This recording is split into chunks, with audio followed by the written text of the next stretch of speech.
我们担心他可能撑不了几天了。他已经签了同意书，供体也登记了，麻烦你了，郭老师。我明白，周主任。只要有供体出现，我们会第一时间通知你们中心。好，谢谢。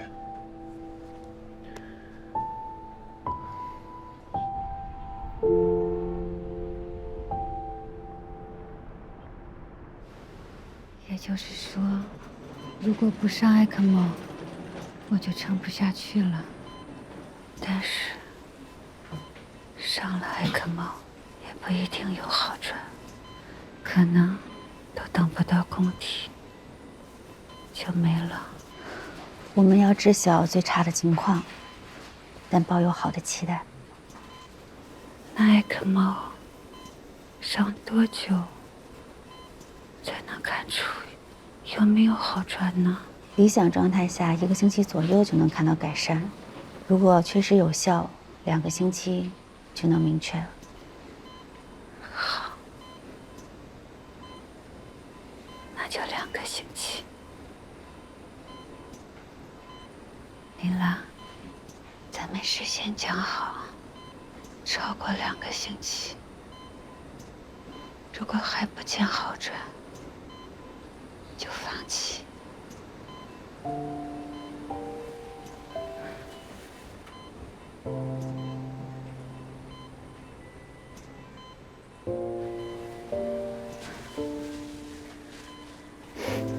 不能无地痛。 2个星期也不是什么绝对的标准。我知道，这是我给自己的时间。如果我尽全力，还是不能给琳琅留住妈妈，总不能真的人财两空啊。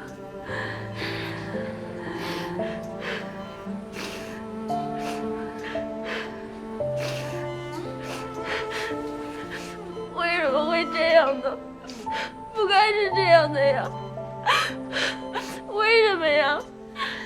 琳琅，你能不哭啊？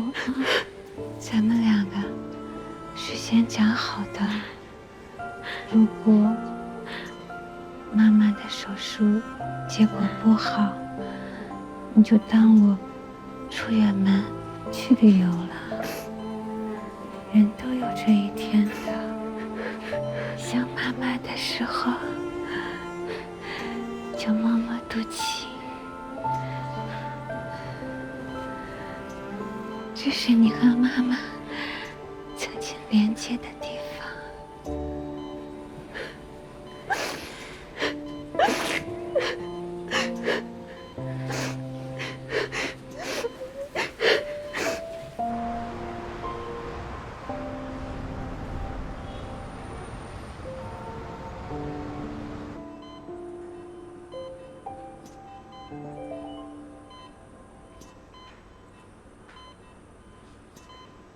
都说了要着重监护，不能大意，怎么会感染到这个程度？你们术后监护团队能不能再有点责任心？虽然上了艾克莫，但他现在的状况也不知道能不能恢复。就算恢复了，估计多半也做不了移植手术，都是命。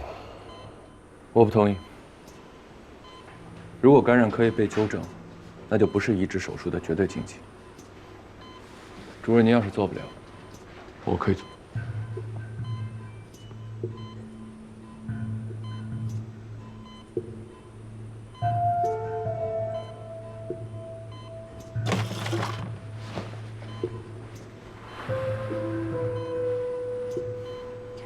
不到最后绝不认输，医生不能比病人先放弃。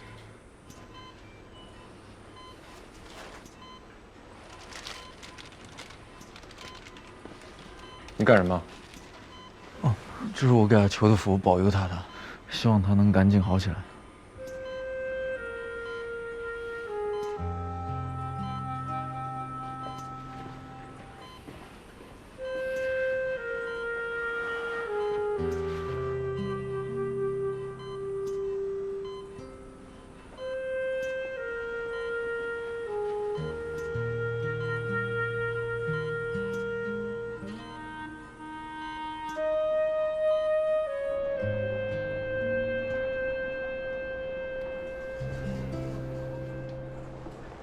盛主任，你谁？病人家属吗？您不认识我了吗？我是有小弟的女儿啊。盛主任，我妈手术之后怎么变得这么严重啊？这一句两句也说不清楚，等查房的时候再细聊。我马上要开会，正忙着呢。盛主任，您稍等一下。盛主任，您说1年是绝对没有问题的，您怎么说话不算数啊？盛主任，您当时说长命百岁不能保证，但是1年是绝对没有问题的。可是现在我妈妈的情况越来越差了。手术嘛，本来就是有风险的。这个手术知情同意书，你们之前也签了呀。但是您亲口说了，我妈妈术后可以过上正常的生活的。是可以，但不是保证。我想，你曲解我意思了。但是您说了，1年是绝对没有问题的。我怎么可能去夸这样的海口呢？可是你就是说了，当着我和妈妈的面，就在这里。凡事要讲证据，有证据吗？有你就拿出来。你怎么能这样呢？你这么大一个主任，怎么可以骗人呢？你在我这嚷嚷什么呀？别人不知道，以为我怎么你了呢？医生不是神仙，这么复杂的外科手术，肯定就有很多的变数。可是您当时不是这样说的，是你说对手术有把握、有信心，我们才做的。我们这么相信你，你怎么能这样呢？也不是说你母亲的愈后就一定不好，这治疗和恢复是需要过程的。她现在不是还在 GICU 住着吗？我们也在全力的救治她。你现在就对我兴师问罪，那让医生怎么想？我可以不跟你计较，但是医护团队的士气会受到很大的影响，这样对你母亲非常的不利。你可以不信我的话，你可以转院，我不拦着。还有事儿吗？没事出去。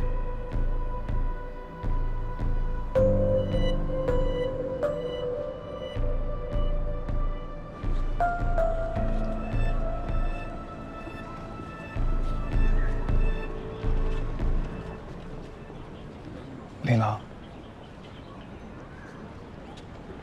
你怎么了？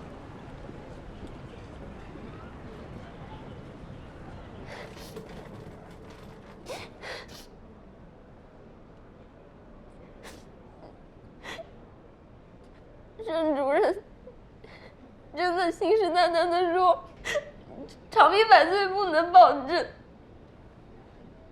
但是1年之内是没有问题的。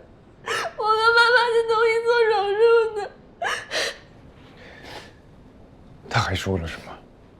他说手术风险很高，但是他做过的那几例都没有问题，术后都过上了正常的生活。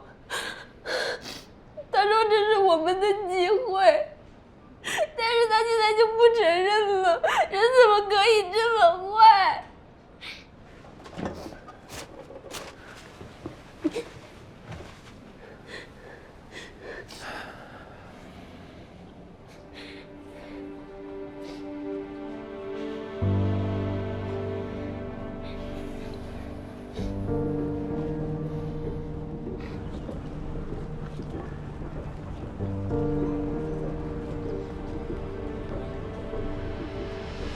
张主任，你还能帮帮我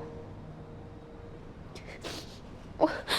我们可以请律师，找顾问，我一定要为我妈妈讨回公道。她现在最大的愿望就是明年她可以不用靠人搀扶，自己走上台，去参加我的成年礼。这是我跟女儿的约定。她不想有遗憾，我也不想她有遗憾。我希望她能有尊严、有质量的活着。盛主任来过吗？术后交接了就没有再来过，电话里问了一句，就让我们密切关注。那是不是这款体积小、重量轻的会更适合她？就这款吧。东丽第一台，国内第一例，就这2点加一起，宣传噱头就足够了。有一些医疗决策，出发点不仅仅是为了病人。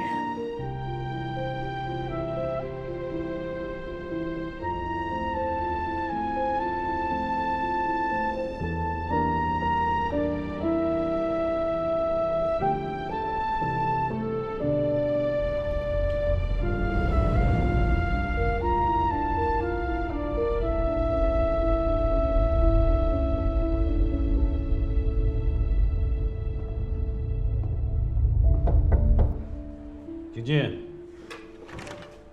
这是尤小丽的病历、手术记录、知情同意书。书中还做了主动脉瓣膜的置换，是。适应症是有些勉强啊。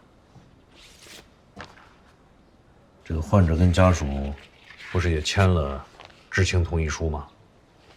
并且也告知了风险和利弊啊。根据病人的女儿跟我的阐述，盛主任当时对他们的告知有明显的误导。医院主张，这种高风险手术谈话时必须留下视频、音频的证据，盛主任也没有做到。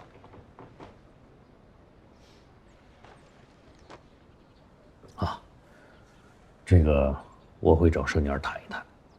莫院长，事到如今，跟他谈已经没有什么意义了，他不可能承认的。那你的意思呢？我认为病人女儿的诉求很合理。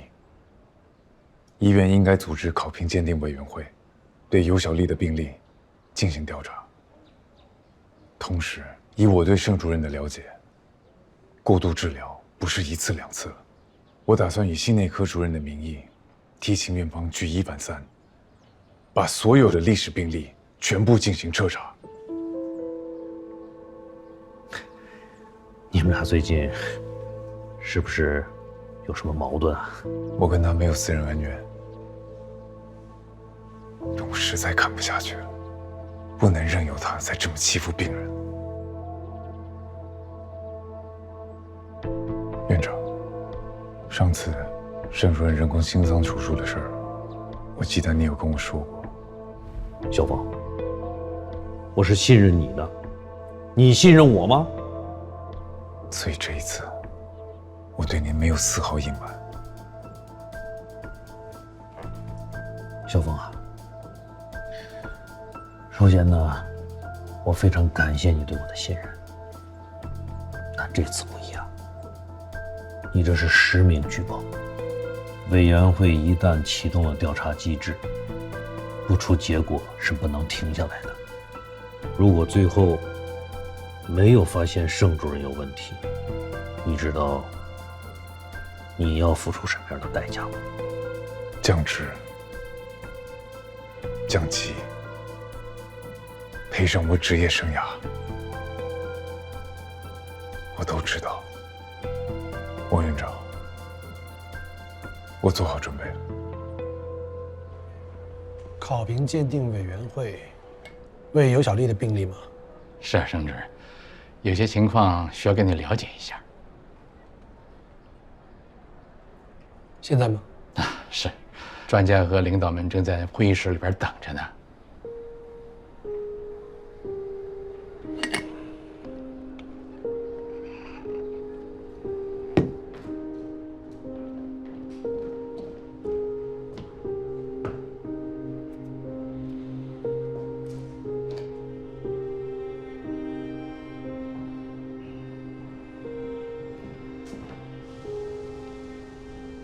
你就这么跟他硬刚啊？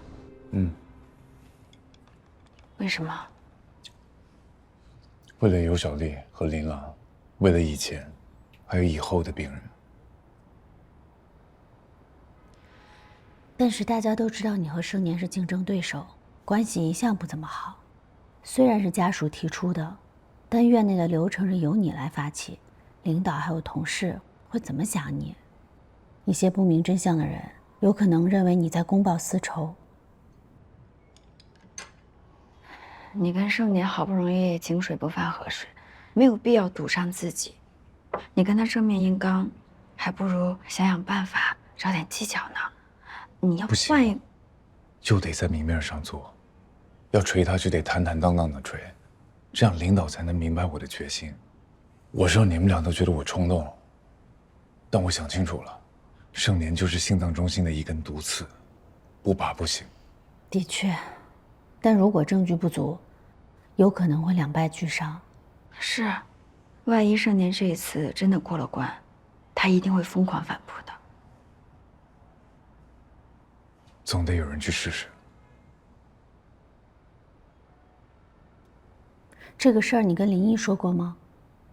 我没跟他说，我怕他难做。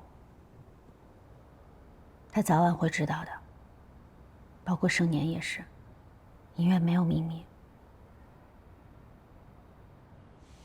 我已经做好最坏的打算，什么结果我都能接受。但我相信，调查组一定会给出一个公正的评判的。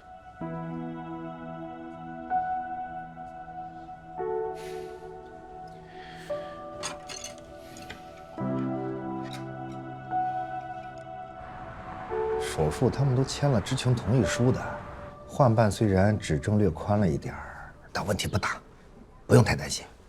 那人的女儿太难缠了，如果他不依不饶的讨个说法，主管部门要查下来，甚至要启动司法鉴定的话，你那批临期瓣膜就兜不住。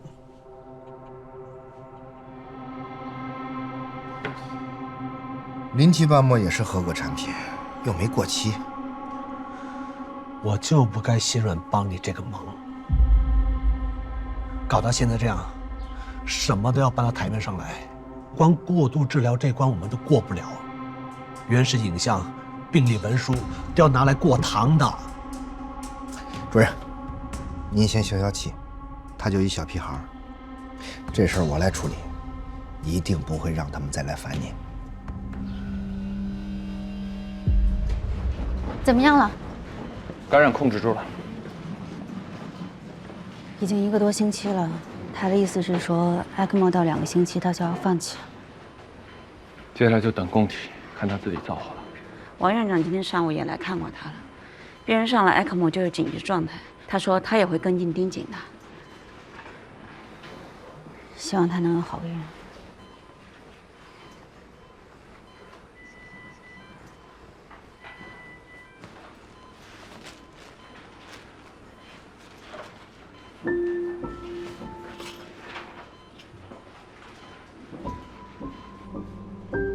方医生，你们同意我把探视时间改到放学之后，就已经很感谢了，还管我的晚饭，真太不好意思了。这有什么呀？大人照顾小孩不是应该的吗？来，你再喝点汤。谢谢。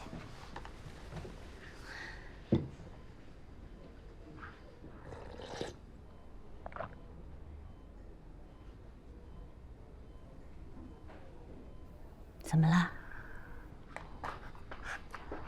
对不起，我应该听你们的话的，那样妈妈就不会变成现在这样。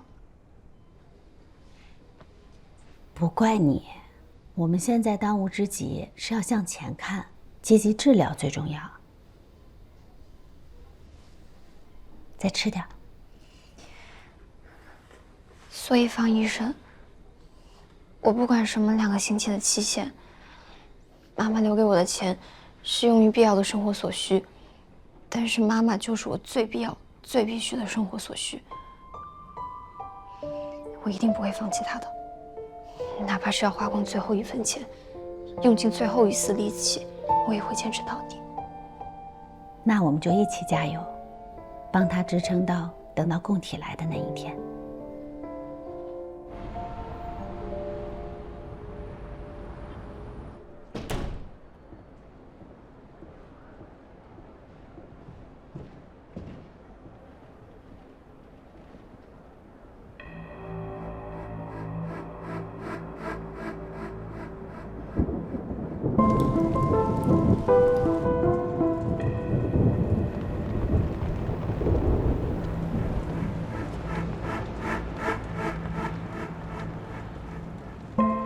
在这竞争的当口，实名举报竞争对手，我真想不通，你图什么？被一个不择手段排除异己的骂名，以后谁敢对你委以重任？不图什么，只是想为病人讨一个公道而已。得了，少在这起高调装清高了。你忘了，你之前是怎么对你亲妈的？在东江医疗圈，你就是头号的狼崽子。随便你怎么想，如果你觉得自己没问题，就配合调查就行了。只要拿起放大镜，仔细查，谁能保证自己没有点问题？你以为你手上就干净了？前段时间你带着心内科大搞那个房产驿站式治疗，不是也差那么一步吗？关键就是那一步，你迈出去了，我没有。成大事者，不拘小节。技术如果要进步，科室要发展，步子就得迈大点。所有人往前迈的时候，没人在你脚下蝼蚁。病人不是蝼蚁，他们是一个个的人，别人的亲人，不是你上山路上的牺牲品。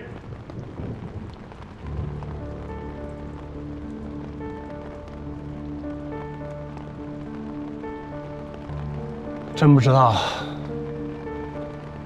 该说你是理想主义，还是幼稚？何必呢？顺势而为不好吗？一直以来，我承认我没把你放在眼里。一个乳臭未干的小子，投胎投得好，有妈铺路。但是现在看来，你脸上明明写满了野心，非得守着那么一点点的风骨，不累吗？就是那一点儿，不想丢。这就是我讨厌你的原因。彼此，好自为之。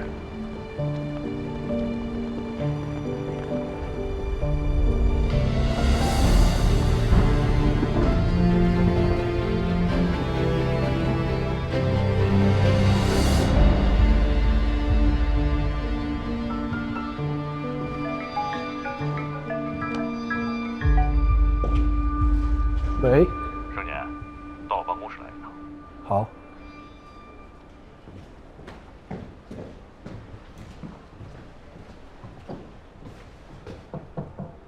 院长，盛年是吧？是我。我们是东江市纪委监委的工作人员，现在需要你调查一些情况，请你配合。尤小丽的家属和议定监护人实名举报你和器械供应商有所勾兑，秦雄以你的名义去和家属谈判，并给他们转了20万。以我的名义？这开什么玩笑？我根本不知道这件事情，更不知道什么20万。盛年呢？盛主任他真的不来了吗？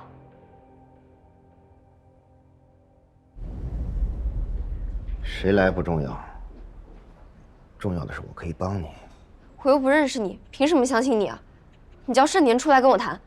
盛主任那么大一主任，每天很忙的，不可能事事都自己亲自去办，是他授权我来的。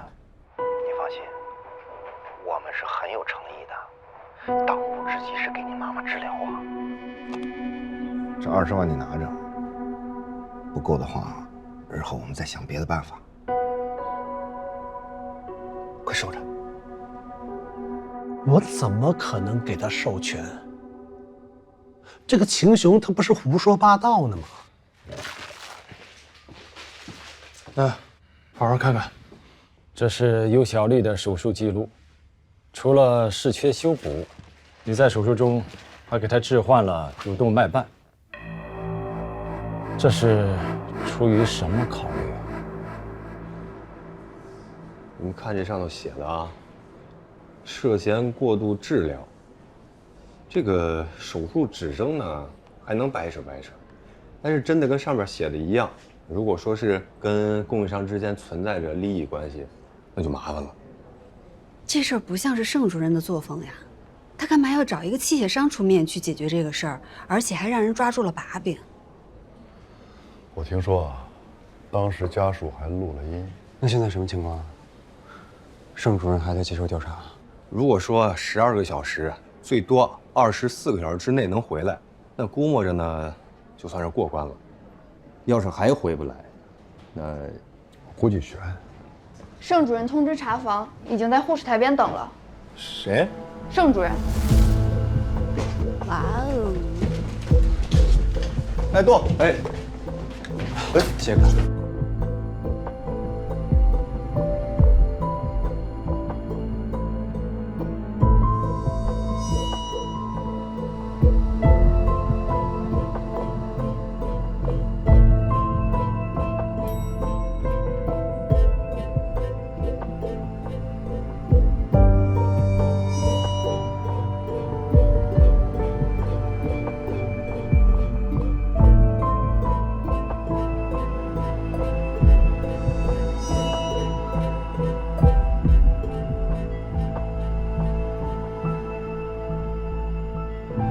盛年怎么能就这么过关了呢？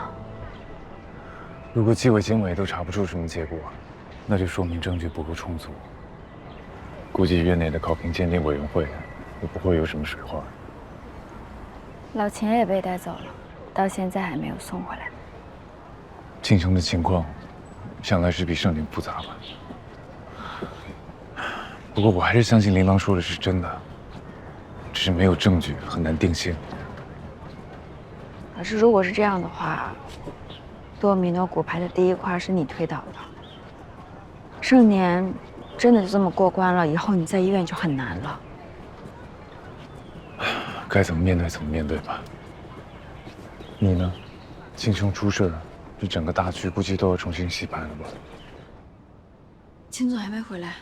没呢，欧阳姐，这都1天1夜了。直接进来把人带走了。财务报表什么的也都带走了。我估计这回啊，事儿大。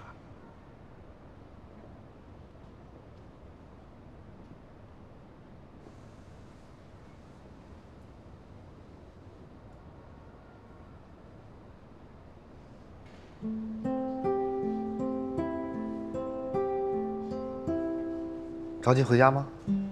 啊，没事，不急。这是我专门为你点的奶茶，按你的标准3分糖。谢谢老板。就当是我在森林那儿给你请了个假，难得有时间陪我聊聊天。老板今天怎么有这个兴致啊？你到公司有1年多了吧？去年年初来的。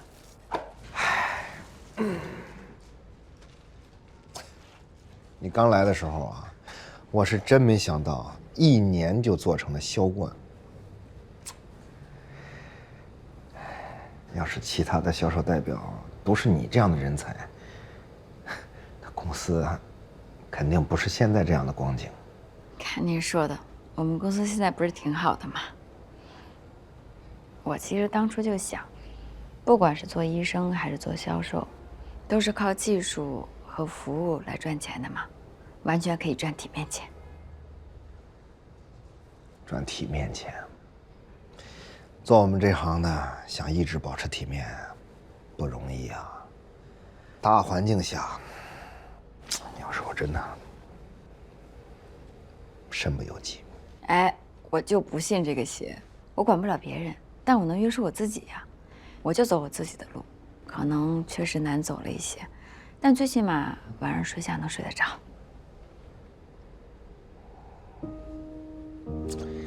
你这股劲儿啊，确实难得。唉，谁还没有几分骄傲呢？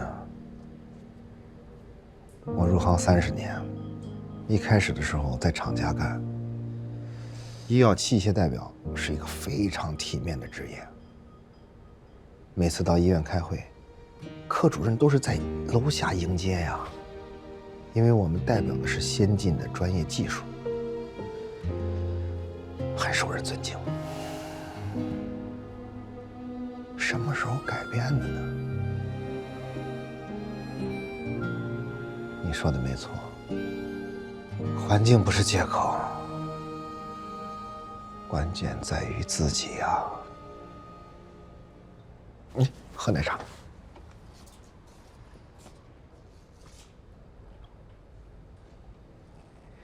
欧阳，换区域的事儿委屈你了，别冤枉啊。您千万别这么说。其实，我还是要感谢您的。谢谢你帮我给豆豆找了资助。豆豆妈说，等她痊愈了以后，要当面过来感谢你。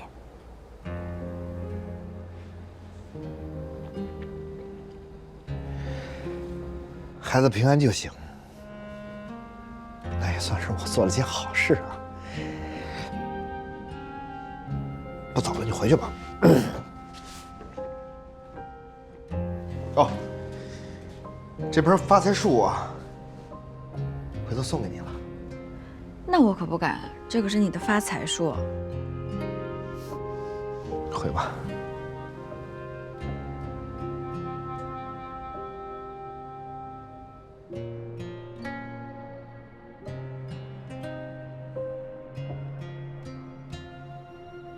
他以涉嫌违纪违法，圣年，西外的圣海外账户，这么多零，个十百千万十百，我的乖乖，这么多钱他怎么花得完呢？他这些人胆子也太大了，以为人在海外就查不着了。来让一下大家，让一下，散了吧，散了吧，来让一下，没什么好看的，都散了吧，没什么好看的，散了散了。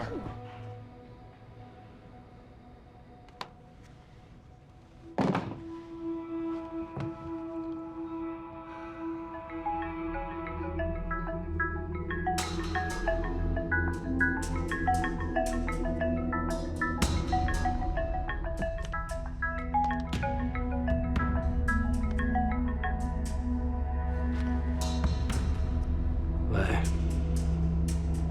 盛主任，秦琼在里面，全部都交代了。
儿子。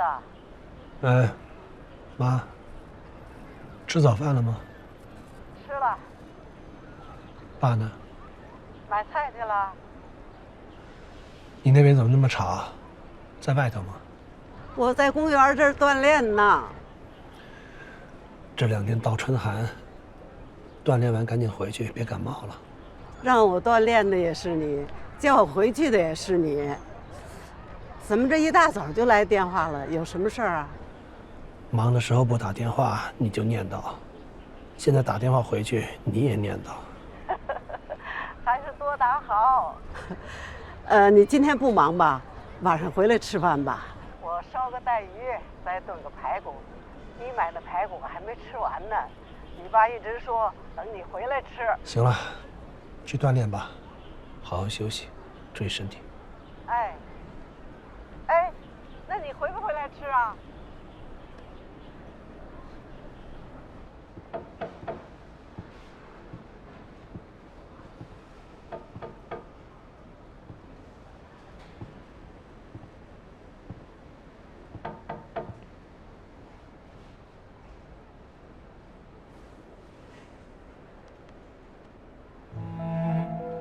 喂，盛年不在办公室，你们在大门那边就好了。啊，我再看看安排一组人去他家里守着。对，好，随时沟通，务必要把他找着。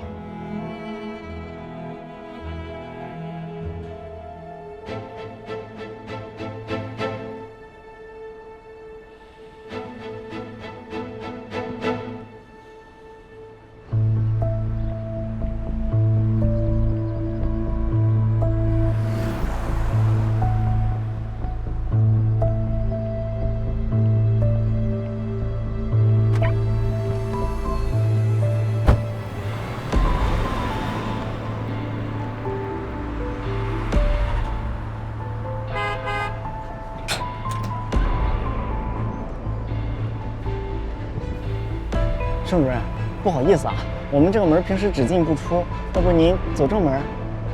我赶着做手术，耽误了出人命，你负责吗？开门。好吧，那您别和领导说啊。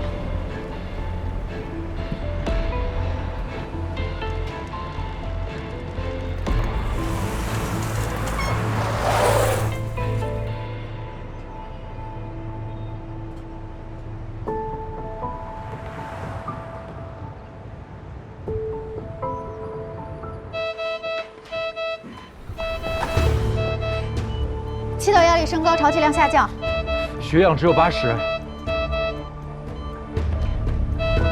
哎呀，气管插管里有血，吸痰，准备气管镜。好的。做一个凝血全套，长方超声。好。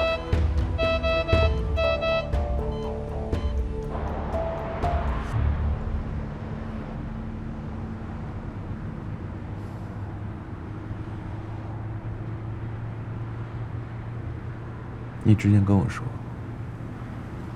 不是你亲口跟我说的，我就别信。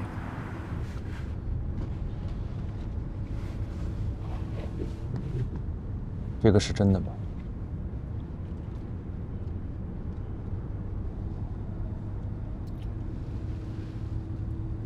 真真假假的，重要吗？我真不知道该不该羡慕你。都快40岁的人了，还活在真空里。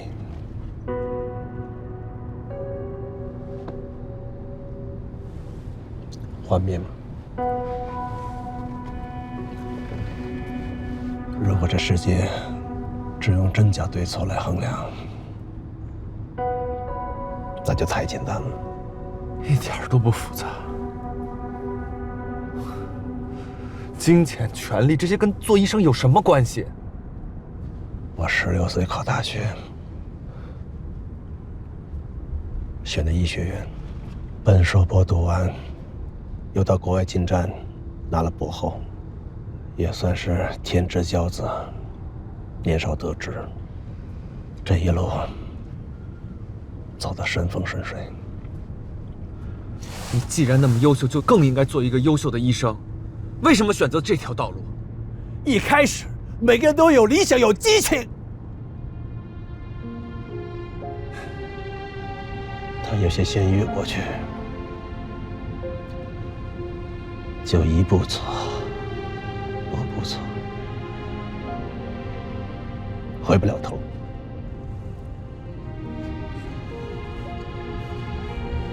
当然可以。你现在去自首，那就是回头。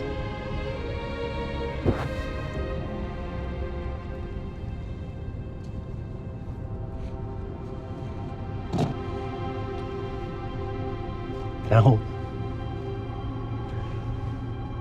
我人生的后半程去坐牢，一蹲10几20年。但是你做错事了，做错事情就应该负责。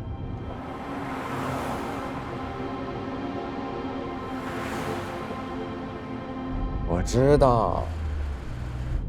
好，放心吧，三水老师。能吃能喝能睡。哎呀，你别老像哄小孩似的，行不行啊？啊？谁呀？喇叭声按得这么大，太没素质了。没事，师傅，可能是有什么事儿，咱开自己的就行啊。哎，对，你别怪我没提醒你啊。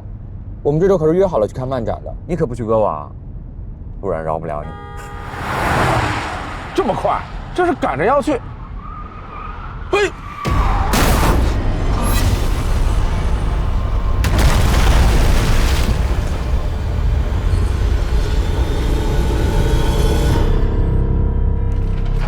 小思，哎，来了。尤小丽的凝血功能几乎崩溃了，现在问题是矛盾的。埃克莫专机期间需要抗凝，但现在已经有了出血症状，消化道和气道也就罢了，最怕的是脑出血。现在只能把握分寸，见招拆招。林毅呢？我刚才给他打过电话，他手机关机了。他关机了？嗯。他从来不关机。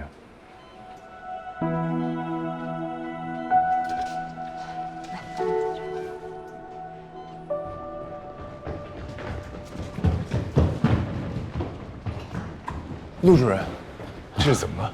刚刚接到电话，盛主任开车在跨海道桥那儿坠海了。什么？西北门的保安说，林主任也在他的车上。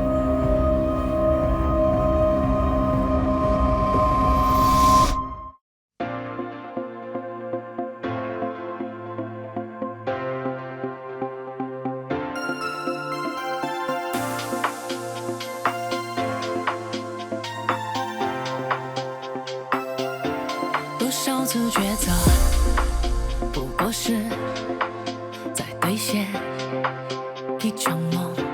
当初的执着，像一首还没唱完的歌。我回来看看世界，还有多少善恶在焦灼。你在哪儿，我就知道，风雨只是经过。栀子的心跳从来不曾示弱，一双双手缝合在破碎的心河。那数过的伤口，触摸过的黑暗，还是我们哭过，去世就要微笑着。栀子心跳就是需要人把棱角留在最后顽固的紧握。你光划破黑夜，我想总有一个你会治愈我。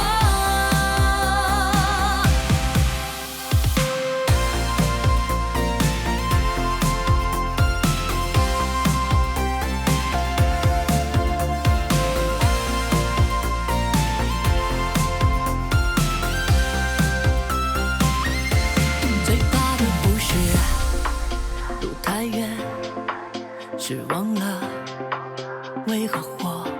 栀子的心跳从来没有如果，一双双手缝合在坠落的花火，用全力去拼搏，才听懂那脉搏，来使我们颠簸，去使命运都开阔。